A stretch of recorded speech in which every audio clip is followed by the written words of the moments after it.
buscar en Hebreos capítulo 11. El día domingo estuvimos viendo este tema, qué es la fe y por qué es importante para la salvación. Y enfocamos aquellos versículos más hacia las personas que no tienen al Señor Jesucristo como su Salvador. Pero hoy nos vamos a preguntar por qué la fe es importante en la vida del creyente. En la vida del creyente. Vamos a leer entonces desde el versículo 1. Es pues la fe, la certeza de lo que se espera, la convicción de lo que no se ve, porque por ella alcanzaron buen testimonio los antiguos. Por la fe entendemos haber sido constituido el universo por la palabra de Dios, de modo que lo que se ve fue hecho de lo que no se veía. Por la fe, Abel ofreció a Dios más excelente sacrificio que Caín, por lo cual alcanzó testimonio de que era justo, dando Dios testimonio de sus ofrendas. Y muerto, aún habla por ella. Por la fe, Enoc fue traspuesto para no ver muerte, y no fue hallado porque lo traspuso Dios, y antes que fuese traspuesto tuvo testimonio de haber agradado a Dios. Pero sin fe es imposible agradar a Dios, porque es necesario que el que se acerca a Dios crea que le hay y que es galardonador de los que le buscan. Vamos a leer por el momento hasta allí y recordar un poco cuál es la intención de ver estos versículos más en detalle, porque dijimos que la fe que se nos muestra acá en esta carta no es solo un concepto para memorizarlo, como memorizamos el versículo 1,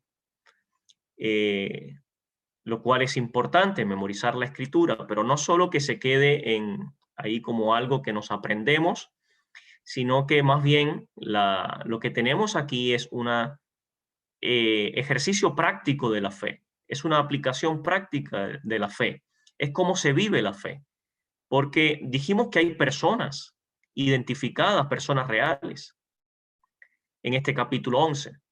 Hay situaciones reales, hay experiencias que, que demuestran que había algo que movía a esas personas. Y por lo tanto la fe es algo que es evidente, es algo práctico, es algo que se vive, no solo como un concepto. Y la intención de aprender un poquito más acerca de la fe es que nosotros podamos corregirnos a la luz de la palabra de Dios, que podamos corregir quizás conceptos que podamos tener equivocados e incluso corregir doctrina y también nuestra propia vida, nuestro propio andar. Así que es muy importante que podamos eh, prestar atención un poquito más detalladamente en estos versículos. Ya estuvimos viendo el versículo 2, donde leíamos, porque por ella alcanzaron buen testimonio los antiguos, por lo tanto, vimos que la fe va de la mano de un buen testimonio, de un buen testigo, y no solo eso, sino que Dios mismo testifica acerca de aquellos que viven por fe. Y es lo que tenemos en el capítulo 11 acá, es el testimonio de Dios. Usted puede hacer el ejercicio, hermano y hermana, de cuántas veces se menciona aquí testimonio, y es Dios quien da ese testimonio de esas personas. Ahora, en el versículo 3 leímos allí que por la fe entendemos haber sido constituido el universo por la palabra de Dios, de modo que lo que se ve fue hecho de lo que no se veía. Por lo tanto, entendemos acá que por, eh, por la fe entendemos nosotros cosas que no entenderíamos de una manera racional, que no entenderíamos de una manera con la mente humana o por medio de teorías humanas, sino que en realidad le creemos a Dios porque Dios habla con verdad. Y la fe es precisamente creer que lo que Dios dice es verdad y creer que lo que Dios dice se cumple. Eso es vivir por fe. Muy bien, entonces llegamos al versículo 4. Vamos a volver a leerlo. Dice, por la fe, Abel ofreció a Dios más excelente sacrificio que Caín. Y vamos a subrayar o recordar esa expresión, más excelente sacrificio. Es muy importante en este versículo. Por la fe, Abel ofreció a Dios más excelente sacrificio que Caín, por lo cual alcanzó testimonio de que era justo, dando Dios testimonio, nuevamente es Dios quien da testimonio, de sus ofrendas, y muerto aún habla por ella. Muy bien. Entonces, a modo general, en este versículo aprendemos que por la fe entendemos que la única forma de ser justificado ante Dios es por medio del sacrificio excelente de Jesucristo en la cruz. Eso lo entendemos por fe. Eso lo aprendemos por fe. Por la fe entendemos que la única forma de ser justificado ante Dios es por medio del sacrificio excelente de Jesucristo. Eso lo aprendemos en este versículo. Ahora, pensemos un poquito en la experiencia que se nos está haciendo alusión acá. El sacrificio de Abel y el sacrificio de Caín. En realidad lo que tenemos aquí es las obras de la carne en contraste con la fe. Es eso. ¿Cómo se oponen las obras en la carne, las obras de la carne? ¿Cómo se oponen y cómo contrastan con la fe? Había dos hermanos, Caín y Abel. Los dos habían sido instruidos y enseñados de la misma forma. Los dos sabían que debían traer ofrendas a Dios, sacrificios agradables. Dios ya había manifestado en Génesis 3:21 que la forma para cubrir el pecado era por medio de un sacrificio de un animal inocente. Y cuando recordamos que Dios cubrió la desnudez y la vergüenza de Adán y Eva con túnicas de pieles, allí estaba Dios enseñando que el pecado solo puede ser cubierto o quitado de la presencia de los ojos santos de Dios, solo puede ser por medio de una ofrenda, de un sacrificio, de un inocente. Adán y Eva fueron beneficiados, aunque no lo merecían, pero fueron beneficiados por la gracia de Dios. Y fue necesario que muriera un inocente para cubrir el pecado de ellos, para quitar ese pecado de delante de la presencia de Dios. Ellos estaban desnudos. Su desnudez era la manifestación visible de su pecado que estaba dentro de ellos. La desnudez era solo algo externo, pero ellos se vieron desnudos y se avergonzaron, porque la desnudez de ellos de manera externa expresaba el pecado que había dentro, el pecado que se había introducido por medio de la desobediencia de la palabra de Dios, de no prestar atención a la palabra de Dios, de menospreciar la palabra de Dios. Así que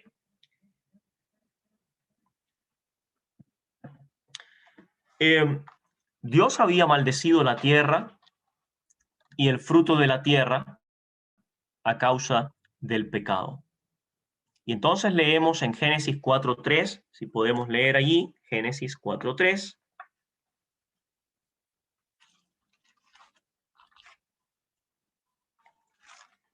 Dice, y aconteció, andando el tiempo, que Caín trajo del fruto de la tierra una ofrenda a Jehová. Y Abel trajo también de los primogénitos de las ovejas, de lo más gordo de ellas. Y miró Jehová con agrado a Abel y a su ofrenda, pero no miró con agrado a Caín y a la ofrenda suya. Y se ensañó Caín en gran manera y decayó su semblante. Entonces Jehová dijo a Caín: ¿por qué te has ensañado y por qué ha decaído tu semblante? Si bien hicieres, ¿no serás enaltecido? Y si no hicieres bien, el pecado está a la puerta. Con todo esto, a ti será tu deseo o su deseo, y tú te enseñorearás de él. Muy bien. Entonces, Dios miró con agrado la ofrenda de Abel. Y Dios enalteció a Abel poniéndolo como ejemplo. No solo como ejemplo para su hermano, él lo pone como ejemplo para su hermano. Pero también es un ejemplo para nosotros. Es un ejemplo para el mundo entero, porque está en la Biblia, Hebreos capítulo 11, versículo 4. Se nos menciona Abel. Dios exalta la fe de Abel. Y entonces Dios le dice a Caín y a cualquiera que quiera agradar a Dios, y dice: si bien hicieres, ¿no serás enaltecido? Dios enaltece a Abel porque Abel actuó en obediencia y actuó por la fe. Y ese es el ejemplo que Dios pone para toda persona. Si bien hicieres, serás enaltecido. Está diciendo, si tu vida es guiada en la fe depositada en el lugar correcto, en la fe depositada en el sacrificio correcto, en ese sacrificio más excelente, eso es el bien. Eso es hacer el bien para cualquier persona. No es hacer obras. El bien para toda persona es reconocer que solo en Cristo hay salvación. Poner la fe en el lugar correcto, en la persona correcta, en la persona del Hijo de Dios. Y Dios entonces le dice a Caín y a cualquier persona, hasta el día de hoy, está escrito en la Biblia, como ejemplo, y dice: si bien hicieres, no serás enaltecido. Pero esto, como decía, no se refiere a que se hagan buenas obras para ganar el favor de Dios, sino que haga bien en reconocer ese único sacrificio válido para justificarme ante Dios. El sacrificio de Jesucristo, el Cordero de Dios que quita el pecado del mundo. Pero si yo rechazo ese sacrificio, si yo rechazo ese medio para justificarme, entonces estoy en mis pecados, sigo en mis pecados, y ninguna obra, por buena que parezca, me puede justificar ante Dios. Ninguna. Por eso el ser humano no se puede justificar delante de Dios de ninguna manera. Solo por medio de la obra excelente de Cristo en la cruz. Entonces volvemos a leer, para que tenga un poquito más de sentido, Hebreos 11:4. Dice: por la fe, Abel ofreció a Dios más excelente sacrificio que Caín, por lo cual alcanzó testimonio de que era justo, dando Dios testimonio de sus ofrendas, y muerto aún habla por ella.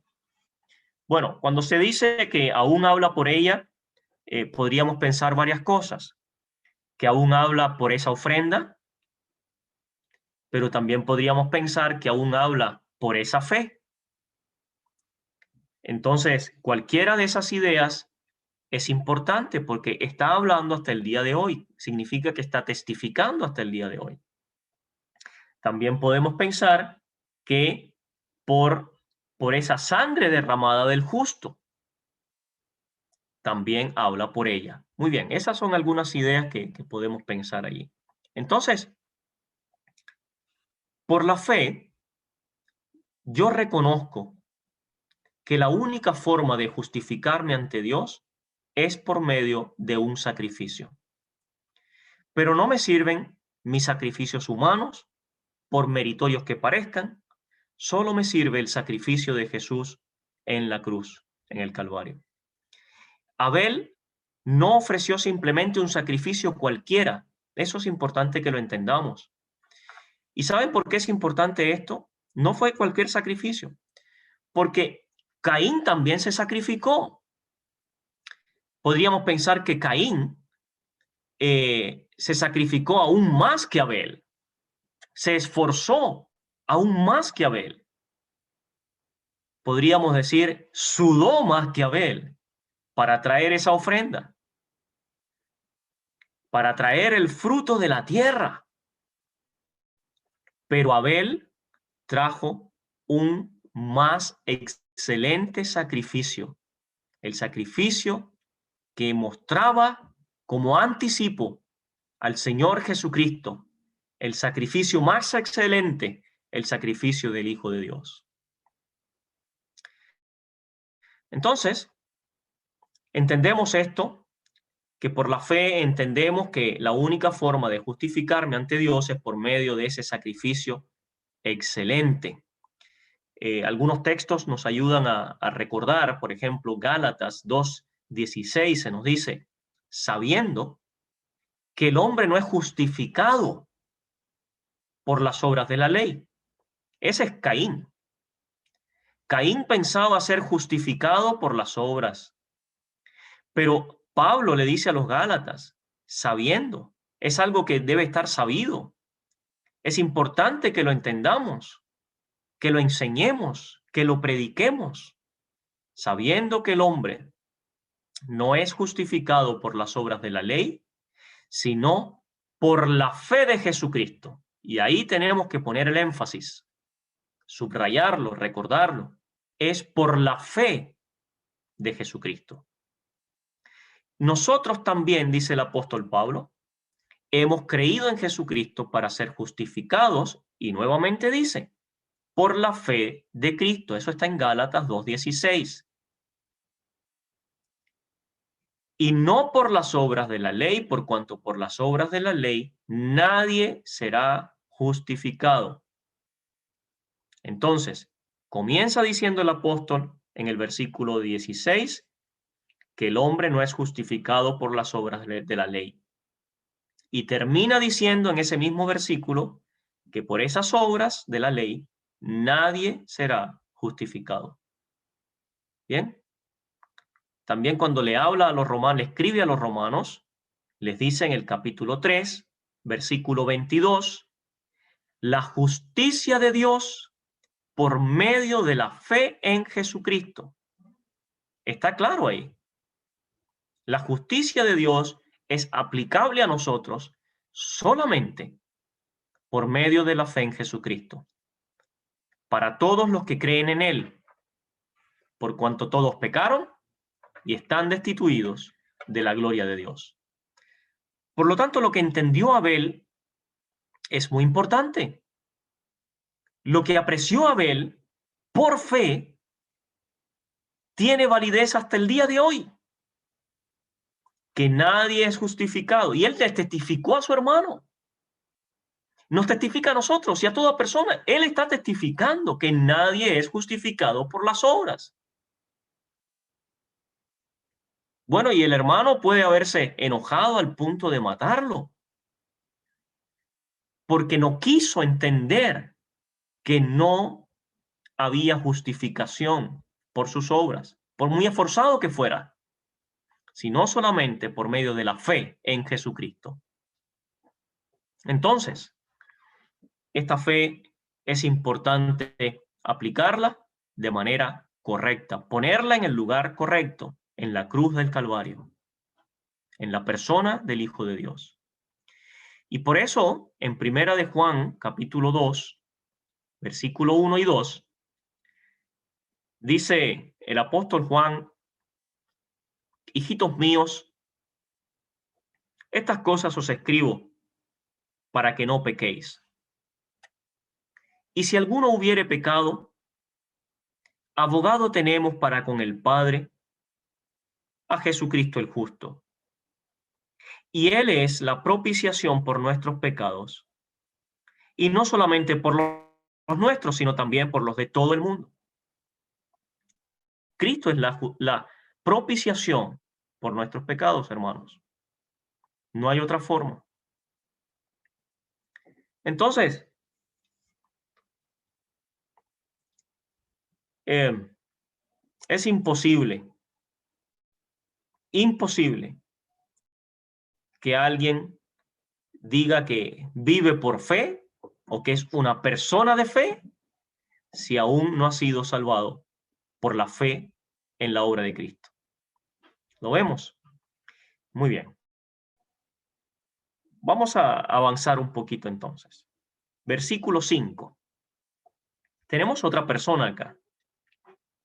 Versículo 5 dice, por la fe, Enoc fue traspuesto para no ver muerte, y no fue hallado porque lo traspuso Dios.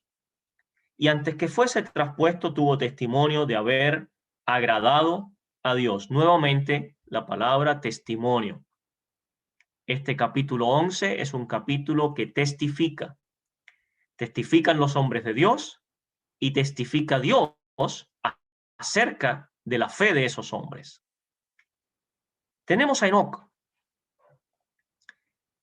Dice que fue traspuesto para no ver muerte.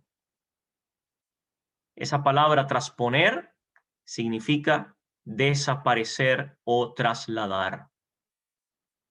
¿Quién fue Enoc? La Biblia nos dice muy poquito acerca de este varón de Dios. Tenemos una referencia allá en Génesis capítulo 5. Ahí está la genealogía de los descendientes de Adán, en donde se menciona muy brevemente a Enoc, séptimo desde Adán. Vamos a leer un poquito en Génesis capítulo 5, versículo 21.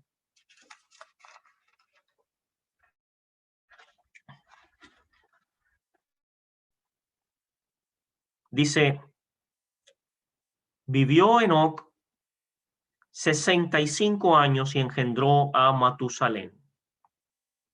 Y caminó Enoc con Dios después que engendró a Matusalén 300 años y engendró hijos e hijas.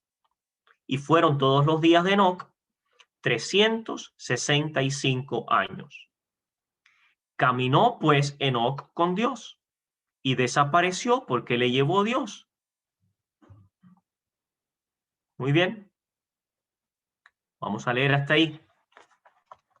Entonces, Hebreos nos dice que Enoc agradó a Dios. Y la pregunta es, ¿qué hizo Enoc que agradó a Dios? Y la respuesta está en Génesis 5:24. Caminó pues Enoc con Dios y desapareció porque le llevó Dios. Así que Enoc fue un hombre que vivió tan cerca de Dios en su comunión, en su devoción, que Dios decidió llevárselo a una edad temprana en su vida. Bueno, sí, es verdad que era de 365 años de edad cuando fue llevado, pero en su tiempo los hombres vivían por más de 800 y 900 años de edad. Entonces, a una edad temprana se lo llevó Dios. Y su secreto estuvo en que diariamente él caminaba con Dios. Él andaba de la mano de Dios en una devoción y comunión con su Dios. Y ese caminar se refiere precisamente a la comunión, esa comunión que tuvo con Dios aún en las decisiones y las acciones que tomaba en la vida. Él caminó con Dios. Enoc no dejaba de meditar en Dios, aun cuando estaba envuelto en sus oficios personales, en los de su familia, en sus cosas diarias. Él caminó con Dios. Y entonces Hebreos 11:5, donde hemos leído, nos dice la causa principal por la que Enoc fue traspuesto o trasladado en vida. ¿Cuál es esa causa, hermanos? Hebreos 11:5. Vamos a leerlo. Dice, por la fe fue traspuesto Enoc para no ver muerte. Muy bien, lo tenemos ahí. Esa causa, por la fe, producto de su fe, en base a su fe, gracias a su fe, a consecuencia de su fe, Dios se lo llevó. Fue traspuesto para no ver muerte. Bueno, si tenemos en cuenta ambas referencias, Hebreos 11:5 Génesis 5:24.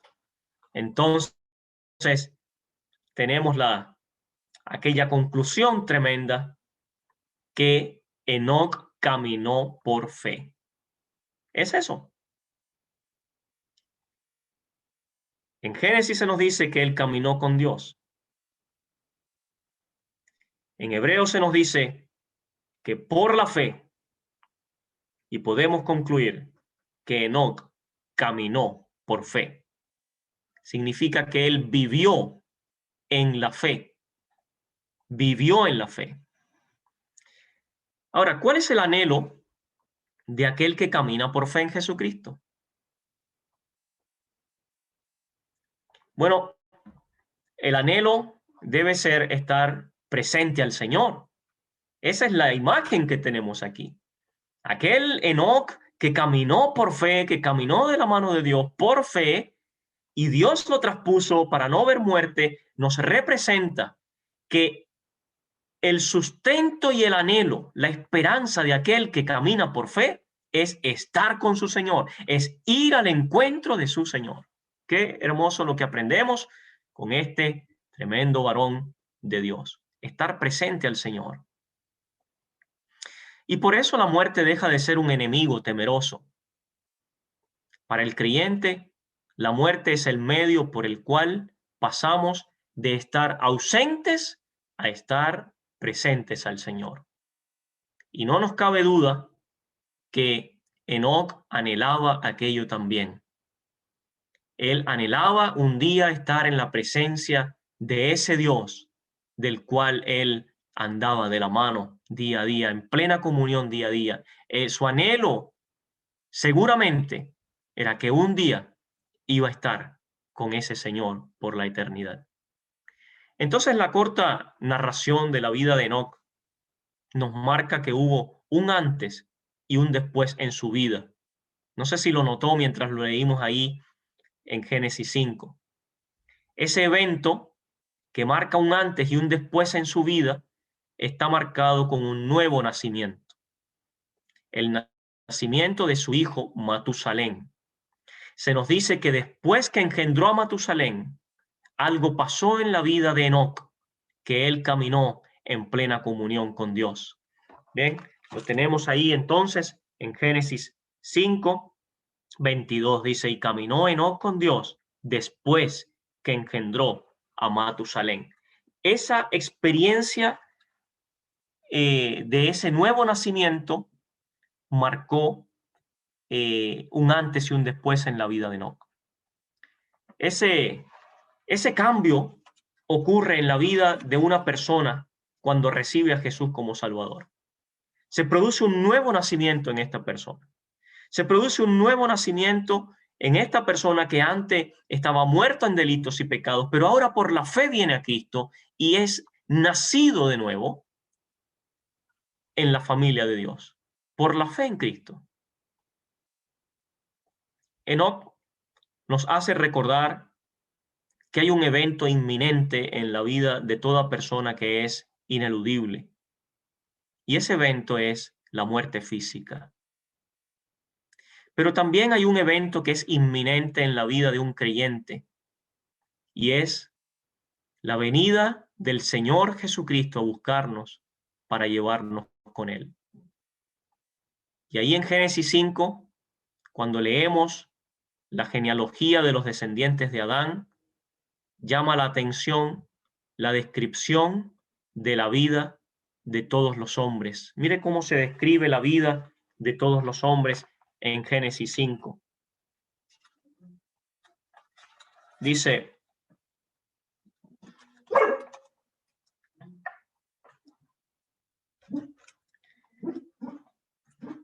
este es el libro de las generaciones de Adán. El día en que creó Dios al hombre, a semejanza de Dios lo hizo. Varón y hembra los creó y los bendijo, y llamó el nombre de ellos Adán el día en que fueron creados. Y vivió Adán 130 años y engendró un hijo a su semejanza conforme a su imagen, y llamó su nombre Set. Y fueron los días de Adán, después que engendró a Set, 800 años, y engendró hijos e hijas. Y fueron todos los días que vivió Adán 930 años y murió. Bueno, esto se repite una y otra vez con los descendientes. En el versículo 6 dice que vivió Set, pero Set dice que en el versículo 8 fueron sus días 912 años y murió. Y así se va relatando uno a uno los descendientes de Adán, esa genealogía tremenda, hasta que llega a Enoc, y en Enoc ya no se menciona más que alguien, o sea, no se menciona en él que muera, sino que Dios se lo llevó. Ahora, esto es muy interesante.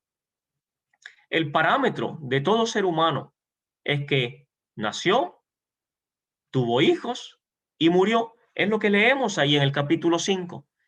Esta persona nació, tuvo hijos, vivió tantos años y murió, y se repite una y otra vez. Y ese parámetro, uno se pregunta entonces si acaso ese es el sentido de la vida. Uno se pregunta, ¿acaso esa es la vida del hombre? ¿Acaso eso es lo que nos espera? ¿Es eso todo? ¿Nacer? ¿Tener hijos? Podríamos decir, tener un oficio, hacer ciertas cosas, vivir tantos años y morir. ¿Será eso el todo del hombre? Bueno, entonces aparece un hombre, Enoc, que nos da la respuesta. La vida no se resume en eso. Dios nos da o nos puso en este mundo con un propósito más sublime. Dios creó al hombre para su gloria. Y Dios quiere que el ser humano, cuando parta de este mundo, vaya a su presencia. Eso es lo que Dios anhela, lo que Dios desea. Y por eso envió a su Hijo. Porque de tal manera amó Dios al mundo, que ha dado a su Hijo unigénito, para que todo aquel que en él cree no se pierda, mas tenga vida eterna. Ese es el deseo de Dios. Dios no quiere que ningún pecador perezca, sino que toda persona venga en arrepentimiento, con la fe depositada en Cristo Jesús, y le reciba como Salvador. En Isaías 43:7 se nos dice ese propósito. Se dice allí, para gloria mía los he creado, los formé y los hice.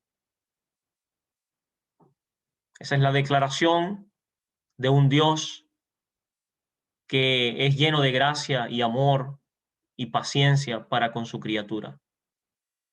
Dice, los formé y los hice, para gloria mía los he creado. Ese es el sentido de la vida nuestra, y esa es la respuesta que nos da Enoc. No es nacer, tener hijos, vivir tantos años y morir, sino que nuestra vida trasciende en la eternidad con Cristo, si realmente ponemos nuestra fe en Él como Salvador. Estamos en un mundo, en este mundo, para glorificar a Dios, para adorarle, para amarle y tener comunión con Él, una comunión real, estrecha con Él. Y somos responsables ante Dios. Todos nosotros somos responsables por la manera en que usamos nuestra vida. Y algún día todo ser humano tendrá que ir ante su Creador para dar cuentas. Toda persona para dar cuentas. Los creyentes en el tribunal de Cristo. Los inconversos en el juicio del gran trono blanco, para ser enjuiciados ahí y ser lanzados al lago de fuego y azufre por la eternidad. Muy bien, otra cosa interesante que podemos aprender de Enoc es que se nos dice allí en Hebreos 11:5, por la fe, Enoc fue traspuesto para no ver muerte y no fue hallado. No fue hallado. Uno se pregunta cuánto tiempo habrán buscado a Enoc sin poder encontrarlo. ¿Cuánto tiempo lo habrán buscado? Dice que no fue hallado. Y finalmente tienen que haberse puesto a pensar, bueno, ¿qué habrá sido de este hombre? Y probablemente cuando pensaban ¿Dónde podría estar Enoc? Se les venía a su mente el testimonio de Enoc. Se les venía a su mente la vida de dependencia de Enoc con Dios, su cercanía con Dios, su comunión con Dios, que era un hombre piadoso, enteramente dependiente de su Señor, en constante comunión con Dios. Y pienso yo que alguien debe haber llegado a la sabia conclusión: donde quiera que esté Enoc, tiene que estar con su Dios. No sabemos dónde esté, pero creemos que donde quiera que esté, está con su Dios. Sería una sabia conclusión. Ahora, el mundo no piensa así. El mundo no piensa así. Pensamos que cuando los creyentes seamos arrebatados por el Señor para ir a su presencia, aun cuando esté toda la evidencia en las Escrituras, el mundo no va a reconocer. Probablemente no reconocerán que los creyentes se fueron con su Señor. Y tantas teorías que hay, incluso hoy día, de los extraterrestres, de cualquier fuerza sobrenatural, cualquier fenómeno paranormal. Vaya a saber usted cuántas cosas podrán inventar. Pero la sabia conclusión que encontramos cuando dice allí que no fue hallado es que él, donde quiera que estuviera, está con su Dios, porque caminó por fe con su Dios. Y entonces, la fe, queridos hermanos, no es algo subjetivo, no es algo emocional solamente. La fe del creyente es evidente. La fe del creyente testifica al mundo. Enoc, antes que fuese traspuesto, dice aquí, tuvo testimonio de haber agradado a Dios. Es importante esa parte, versículo 5 de Hebreos 11. Y no fue hallado porque lo traspuso Dios. Ahora, mire lo que sigue. Y antes que fuese traspuesto, tuvo testimonio de haber agradado a Dios. ¿Lo ve? Entonces, la fe de ese creyente testifica al mundo. Un día nosotros los creyentes no estaremos en este mundo.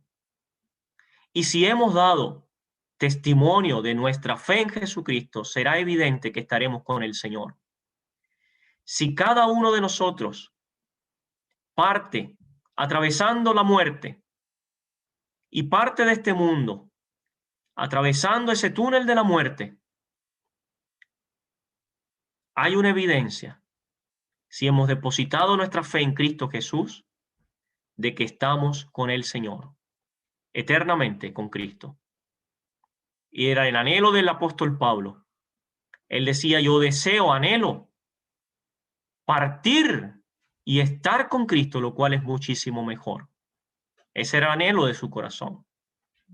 Entonces, Génesis 5:22 dice, y caminó Enoc con Dios. Caminó pues Enoc con Dios y desapareció porque le llevó Dios. Una buena pregunta sería, ¿cómo se puede caminar con Dios? ¿Cómo se puede caminar con Dios? Y el Señor Jesús nos da una enseñanza tremenda, porque Él vivió toda su vida en perfecta comunión con su Padre Celestial. En perfecta comunión. Él se apartaba para orar en cualquier momento, buscaba la oportunidad para estar a solas con su Padre, buscaba la fortaleza del Espíritu Santo. Él, la palabra estaba constantemente en su boca. Por lo tanto, el ejemplo es el Señor. ¿Cómo se puede caminar con Dios? Y el ejemplo es el Señor. Incluso en Lucas capítulo 2 se nos narra y se nos dice que el niño crecía y se fortalecía y se llenaba de sabiduría y la gracia de Dios era sobre él. Mire qué hermoso es ver los niños escuchando la palabra de Dios desde temprana edad. No importa que estén ahí inquietos, los niños son inquietos, pero que estén escuchando. Y después cuando están un poquito más grandecitos, un poquito más jóvenes, pueden estar ahí sentados, escuchando, aprendiendo de la palabra del Señor, aprendiendo a conocer a su Señor. Qué maravilloso, porque dice que el Señor Jesucristo, siendo niño, crecía y se fortalecía y se llenaba de sabiduría y la gracia de Dios era sobre él. Eso lo aprendemos del Señor. ¿Cómo se puede caminar con Dios? Hermanos, tenemos las herramientas, tenemos la palabra, tenemos el Espíritu, tenemos la presencia de nuestro Dios que no falla, que no se va, que es fiel el Señor. Aunque nosotros fuéramos infieles, Él permanece fiel. Entonces la enseñanza es que pongamos, depositemos nuestra fe plenamente en el Señor, porque solo en Él tenemos esa comunión que trasciende por la eternidad. Caminó Enoc con Dios y fue traspuesto para no ver muerte. Que el Señor